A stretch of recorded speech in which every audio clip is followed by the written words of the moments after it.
Hello जीएलबीएल fans. तो आज हम स्टार्ट करने वाले हैं पैलेस ऑफ बार्डो।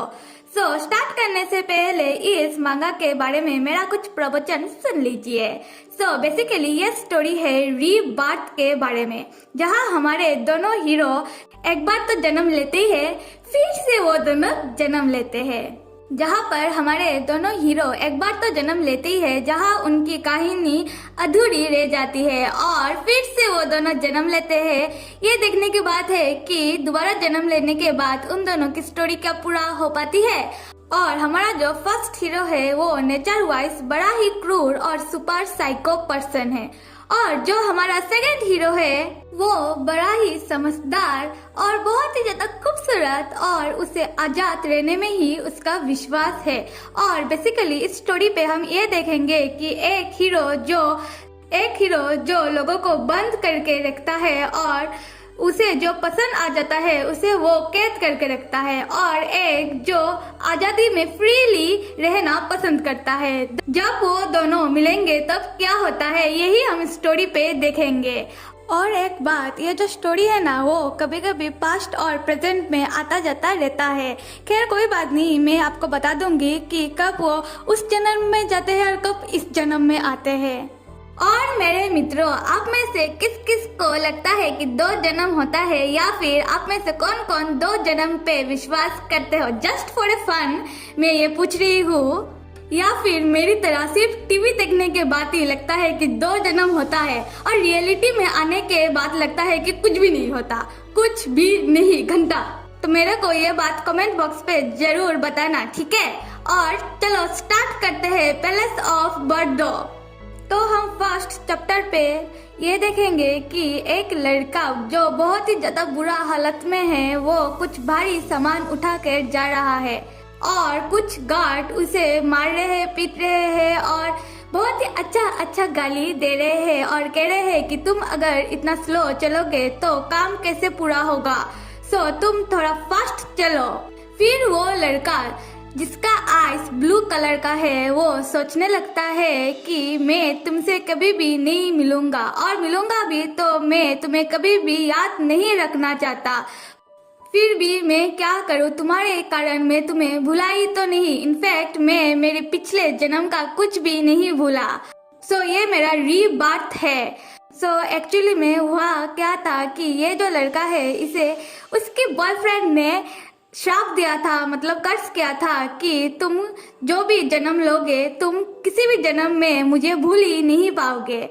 और ये जो लड़का है वो अपने बॉयफ्रेंड को बिल्कुल भी पसंद नहीं करता, क्योंकि मैंने बताई है उसका बॉयफ्रेंड कैसा है, तो क्यों पसंद करे। खैर, और फिर कहने लगता है कि मैं तुमसे कभी भी मिलना नहीं चाहता। फिर हम दूसरे सीन पे ये देखते हैं कि एम्परर जारियन, मतलब एम्परर जारियन उसका ही पिछले जन्म का बॉयफ्रेंड है, जो इस जन्म पे एम्परर जारियन उसका नाम है, जिसे हम जे बुलाएंगे, ठीक है?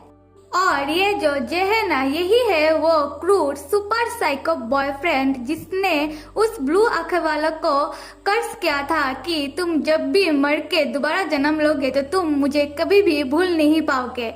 और ये जो जन्म का जो साइकिल है वो हमेशा सेम ही चलता रहेगा।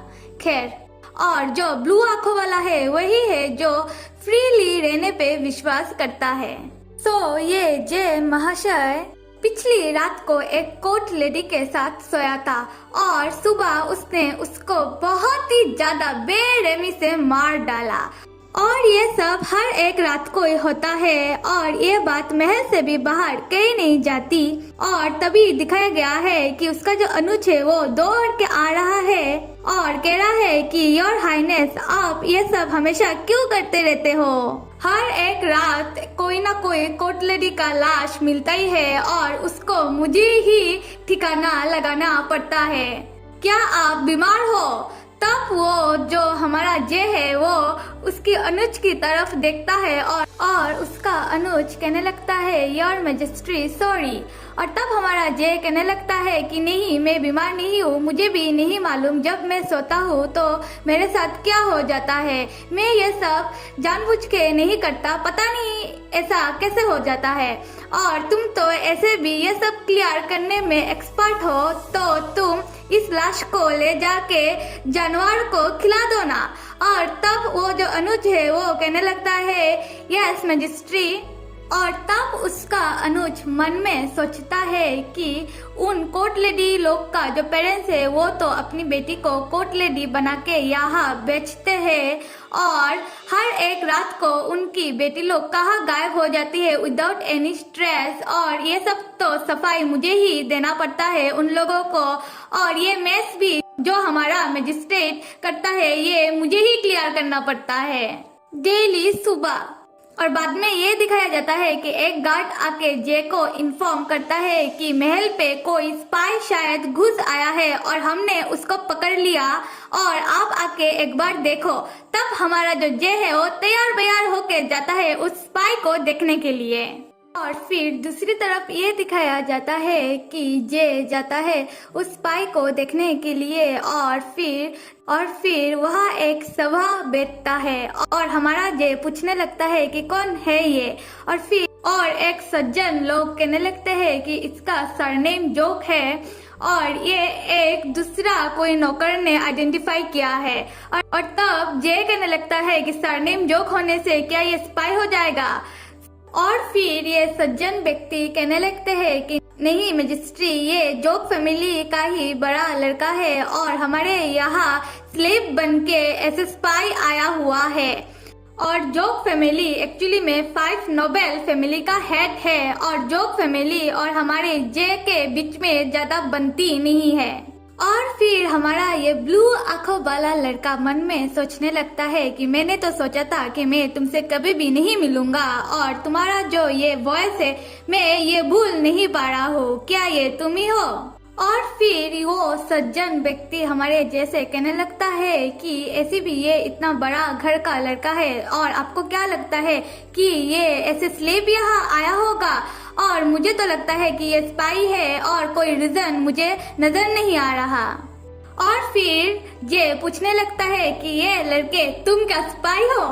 फिर वो ब्लू आंखों वाला लड़का कह देता है कि नहीं, मैं कोई स्पाई नहीं हूँ। और फिर हमारा जे भी सोचने पड़ जाता है कि इसकी हालत तो देखो और ऐसे भी ये इतना बड़ा घर का लड़का है और उन लोगों ने इसे क्यों स्पाई बनाकर यहाँ भेजा होगा। फिर हमारा जे पूछने लगता है कि ये लड़के तुम्हारा नाम क्या है। और फिर वो ब्लू आंखों वाला लड़का कहने लगता है कि मेरा नाम ह्योन है। और फिर जे कहने लगता है ह्योन, ये कैसा नाम हुआ। और फिर जे अपने एक बॉडीगार्ड से कहने लगता है कि इस लड़के के साथ खेलने में बहुत ही ज्यादा मजा आएगा।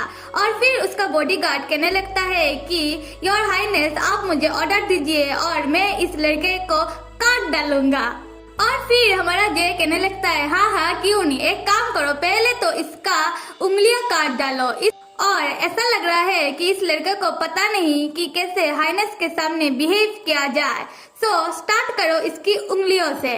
और फिर जो ह्यून है वो कहने लगता है हाँ क्यों नहीं, एक काम करो काट डालो, जो काटना है काट डालो, मारी डालो और ऐसे भी रह के क्या ही कर लूंगा। और फिर जे कहने लगता है हाँ क्यों नहीं, ऐसे तो तुम में बड़ा ही दम है ऐसे स्पाई। और ये बात कहने के बाद ही हमारा जो जे है वो चला जाता है ह्यून के एकदम नजदीक और उसको पकड़ के कहने लगता है तुम तो नजदीक में बहुत ही ज्यादा टेरेबल लग रहे हो।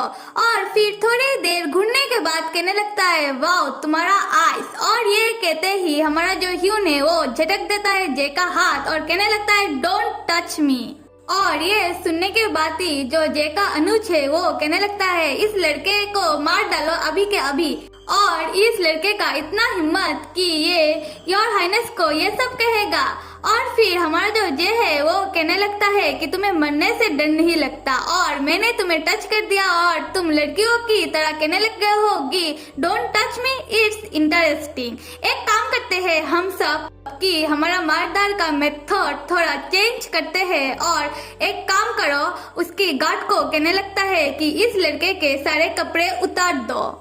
और ये सुन के ही ह्यून कहने लगता है कि ऐसा तो पहले भी हो चुका है, फिर से तुमने।